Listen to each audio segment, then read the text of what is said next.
Who's the one with the lipstick? What's that one's name?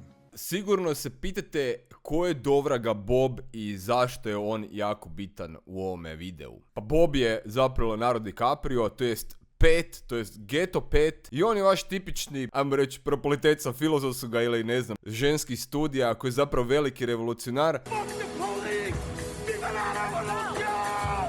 A u suštini je pa ništa drugo nego narkomančina i otac koji zapravo nije ni dobar, a nije ni ovdje. Ili ga nema, ili je stalno nekom magli droga, ne? No dobro, šalu na stranu.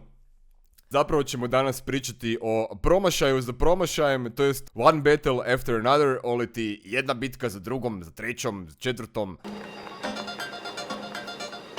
Stalno neke bitke, stalno neka borba, stalno neka revolucija. Uglavnom, ova jedna bitka ili jedan promašaj za drugim je bio najavljen kao još jedan od onih hollywoodskih blockbustera koji se ne smije propustiti. Pa evo, ja sam pao na tu propagandu i pogledao film, to jest punih 2 sata i 30 minuta, a neću reći patnje, ali u najmanju ruku zbunjujućih stvari. Jer ako ste upoznati sa Paul Thomasom Andersonom, to jest sa njegovim uracima poput Magnolije ili There Will Be Blood, oliti biće krvi, ili recimo Boogie Nights, koji su stvarno izvrsni filmovi, onda znate da možete očekivati nešto u najmanju ruku čudno ili barem politički ili ajmo reći neki njegov specifičan stil. Obzirom da ovaj film drži jako visoku ocjenu na IMDb-u, to jest 8,3, iako je bio 8,4, pa evo, u međuvremenu malo pao, došlo je više reviewa, jednostavno ne mogu skužiti zašto su ljudi dali tako visoku ocjenu. Prvo, i najveći problem ovog filma je, ako niste upoznati sa političkom situacijom u Americi, bit će vam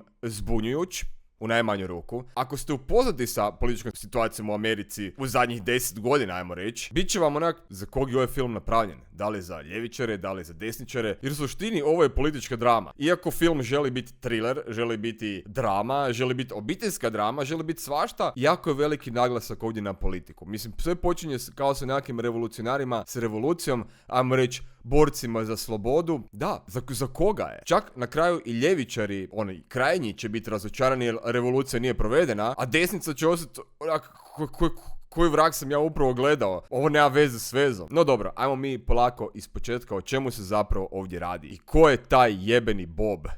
U suštini je priča veoma jednostavna i ovo je jednostavan film, nema tu nekih velikih komplikacija, nema nekih grdih zapleta, nema nekih naglih preokreta, sve je ispričano jako linearno i prilično dobro u neku ruku. Sad najveći problem je što se neće svidjeti ovo, pogotovo desnici, jer nakon ubojstva Charlie'a Kirka i svih mogućih događanja, ovo je kao šaka u facu svima koji su imalo konzervativni. Now, who's the one with the lipstick? What's that one's name? Bobo. Bobo. Now, is that a he or a she or a they? Dad, come on. No, are they transitioning? I want to know. They're non-binary. Okay, I just want to be polite. Pa, skoro sam zaboravio možda i najbitniju stvar sa lijeve strane spektra. To su pojavljivanje non-binary, pa čak možda i trans ili tak nekih ljudi. Znači, ne može proći bez toga, nema šanse. To se više ne događa. Poruka je bitna, inkluzija je bitna, raznolikost je bitna, sve je to bitno. A s druge strane, kao što rekoh i prije, nije ispunilo očekivana ljevice, nema revolucije, sve je zapravo otišlo k vragu. Priča počinje tako da recimo vidimo mlađega Leonardo DiCapria, to jest Petrika, to jest Peta, ili Geto Peta tada, koji je zapravo, propali student filozofskoga, ali dobar bombaš i diže stvari u zrak, pljačke u banke, bore se protiv kapitalizma, znači jedan kroz jedan borci za slobodu u modernoj Americi. Revolutionary violence is the only way. No more telling me to vote. No more telling me to overcome. Nobody move, nobody get hurt. Shit, it doesn't matter. Everybody pays. Znači sve ono što bi ljudi trebali kao raditi danas u borbi za slobodu. Nema veze s vezom. Totalna glupost, ne? No dobro. I šta se ono dogodi? Njih naravno izdaju. Ali ko ih izda? Izda, ajmo sad reći ovak. Da li to drugarica Leonardo DiCaprio, to jest Petrika? Da li to njegova partnerica? Da li mu je to žena? Uglavnom, to je majka to jest buduća majka njihovog djeteta. Ali da li je zapravo? To je pitanje ovoga filma. Dakle, nju stisnu, to jest stisne je Captain Lockjaw, oliti Sean Penn, koji naravno ima fetiš na crnkinje. Jer zašto ne bi imao? Eto, imaju velike stražnjice, imaju te kante i njemu se to jako sviđa. Ali Sean Penn, to jest Lockjaw, ima jedan veliki problem. Naime, on radi za nekakav ured, jer nije nikad baš previše objašnjeno, ili nekakvu grupaciju ili dio američke vojske ili nekakvu federalnu agenciju šta god za imigraciju. I naravno ne vole migrante. Ne vole ih nikako, pogotovo ako nisu bijeli, a nisu, svi su fucking Meksikanci u ovome filmu. What would you say to someone who believes that you have been soft in your duty to racial purification? I would say they are a liar who has no business in society, or on the planet for that matter. On se zapikira na tu Leonardo DiCapriovu družicu i oni se dogovore da će imati mali rendes i naravno to završi jednim velikim seksom, čim bi drugim, ne? I naravno to opet ne završi dobro jer ta partnerica crnkinja, takozvana Perfidia Beverly Hills, Sincerely yours, Perfidia Beverly Hills, motherfucker. jebem ti koje ova imena im davao u ovom filmu, i izda sve. Znači izda cijelu tu kao revolucionarnu grupaciju, nisam rekao prije, oni se zovu French 75. You are political prisoner of the French 75, motherfuckers! I briju si, fesi briju, ne. Ajmo zapravo sad malo French 75. French 75 bi trebao biti kao neki američki ekvivalent, ne znam, Bader Meinhofa ili ti Rafa 70-ih, 80-ih, kad su već bili u Njemačkoj. Znači, totalni teroristi. I da, ovaj film je, ajmo reći u globalu, o teroristima. Ali što bi drugo oni radili nego bili teroristi? Ako pljačkaš banke, ako dižeš stvari u zrak, ne, očito širiš teror među javnošću. Ajmo reći, među građanima, sugrađanima, što god. I to je drugi problem ovoga filma. Glorifikacija terorizma. Po nekom mojem skromnom mišljenju. No dobro, sad skaču već s teme na temu. Velim, zato je malo komplicirano ako pratite političke događanja u Americi. Teško je ne ispričati ovaj film kroz prizmu politike, nemoguće, zato što je sve jako politički vezano. Ali postoji jedna zanimljivost, a to je da nigdje se baš Amerika ne spominje konkretno. Nećete vidjeti hrpetinu američkih zastava, nećete vidjeti sve one usual suspects, FBI, CIA, DEA, NSA i ostale skraćenice, ATF, šta god već postoji, ICE, danas jako popularan. Ne, nećete to vidjeti. Vidjet ćete kao neki MKD ili MDK, koja je ta kao neka paravojna formacija koja ih naganja kroz cijeli film. Vidjet ćete da nekakav kao tajno društvo, Christmas Adventure Club se zove. And I say that joining the Christmas Adventurers Club means that you are a superior man. Koji su bijeli, ajmo reći, white supremacist, oli ti, kak bi mi to rekli uopće na hrvatskom, bijeli, nadmoćni ljudi, nemam pa, ajmo reći, rasistički klub, najjednostavnije možda.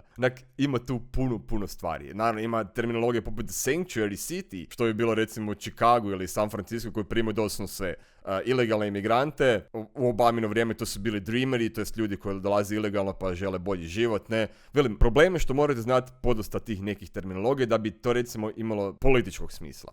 Ali, ako gledate ovaj film sa strane kao, ajmo reći da je thriller drama, da, jako solidan film. Imate neke revolucionare, imate neke ekipu koja se bori protiv njih, tu se dogodi neko dijete, međutim prođe neko vrijeme, on opet njih naganja i to je više manje to, ne. Nažalost, nije tako jednostavno. Nije. Volio bi da je, volio bi da reći da, evo, 3 sekunde je gotov je film, to je to. A problem je što je propagiran tako, na taj način. Znači, sav marketing u vezi filma je bio, viva la revolucione, opet ćemo dizati neke revolucije, koje mrtve revolucije, šta ste ovo, Che Guevara se vraća natrag, nemam pojma. No dobro, sad kad sam vam, ajmo reći, spojilo većinu filma i dočarao, ajmo reći, nekakvu sliku čemu bi se tu zapravo moglo raditi, sve se zapravo vrti oko Leonardo DiCapria, to jest Boba i njegove kćerke koja, veliko iznenađenje zapravo nije njegova, ne. I to je, ajmo reći, drugi dio bitne priče, ne, jer Captain Lockjaw mora se riješiti te kćerke, prvo napravi DNK analizu onak na licu mjesta, ali frajer tak, eto, ima resursa kao u priči, sazna da zapravo to je njegov kćer, i šta onda zapravo Leonardo DiCaprio ispadne?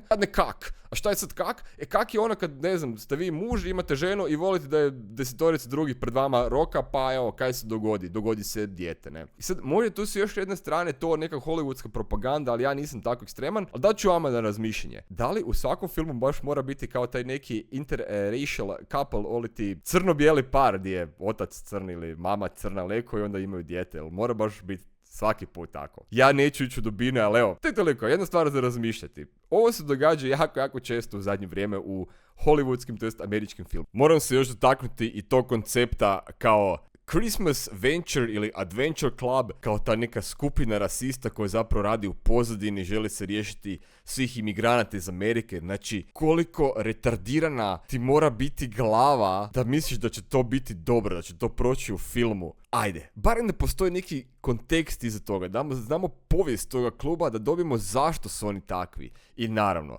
problem cijeloga filma, Zašto oni dižu revoluciju? Ok, žele pljačkati banke, žele da ljudi budu slobodni, ali ko ih je to natjerao? U kojem sistemu žive? Dajte malo, znači, zašto radite filme gdje nema neke pozadine? Ja si mogu zamisliti svašta, to mi nije problem. Ali generalno, ljudi će odbiti film zato što neke stvari jednostavno nisu razrađene. Totalna i notorna glupost. I naravno, tu se pojavljuje, ali stvarno, čovjek je nema baš puno failova. Benicio del Toro, koji je zapravo sensei. Ali on je sensei koji ima karate klub koji zapravo se brine za ilegalne imigrante. Ajmo reći, meksičke. I onda on pomaže Leonardo DiCaprio i u biti čupa ga iz govana. I sad jako puno ljudi se zakačilo za Benicio kao, uzeo je svaku scenu u filmu. Da, je, dobar je, ali ima premalo scena. Ima tek 30 linija teksta. Mislim, koji vrag, ne? Super je, frajer. Ja volim ga, 21 gram, ne znam. Usual Suspects, kaj god hoćete. Frajer je Sicario. Ima super filma. Ali ovdje onak, sve je potračeno. Negdje sam već vjerojatno naveo u videu da nisam stvarno fan Sean Penna, mi živcira, tuko je Madonu, baš čini se kao generalni šupak. Znaš kad nekog vidiš na ekranu ili bilo gdje, onak, odmah ti je antipatičan. Jebi ga, ja sam takav, onak, ne vrem te probaviti, to je to. Reese Witherspoon gledam u tebe upravo, ne vrem te vidjeti. No kao glumac u ovome filmu, Sean Penn je stvarno izvrstan. Nema možda tu neku, ajmo reći, kao zlu pojavu gdje bi ga se sad usro da ti se sledi krv u žilama, ali ima dovoljnu dozu ozbiljnosti ako ništa drugo. I stvarno, evo, čovjek je to odradio vrhunski. No nažalost, potračen, kao i svi ostali. Svi su ovdje potračeni. Sean Penn, Leonardo DiCaprio, Benicio del Toro, Regina Hall, koju znate vjerojatno iz Scary Movie za 5 komada, mislim. Ima jako dobra glumačka postava i vjerujem da je hrpa budžeta za film otišao samo na glumcene i oni su to odradili savršeno. Ja nemam niti jednu zamjerku. Gluma je vrhunska. Mislim, Leonardo DiCaprio toliko je već godina na ekranu, ima toliko odličnih filmova od Departeda, pa ne znam, Titanika, jebenog Žala, to jest The Beacha, gdje pričaju hrvatski, super, Shutter Island.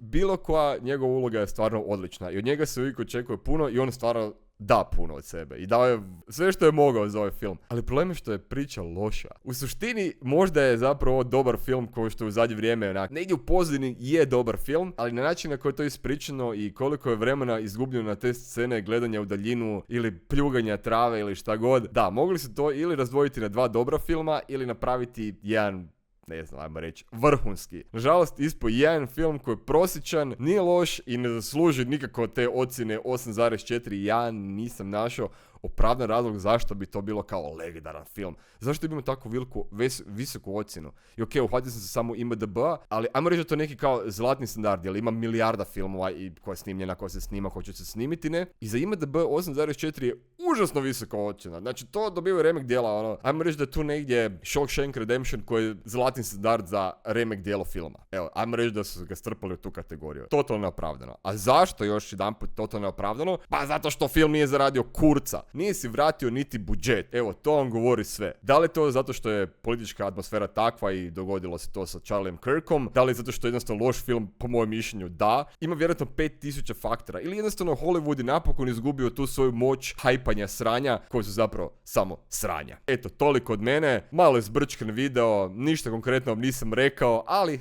tako je kako je. Ako vam se svidjelo, ostavite koji komentar, ajmo malo prodiskutirati šta je zapravo tu bitno ili nije. Ako ne, vidimo se u sljedećem videu. Bok!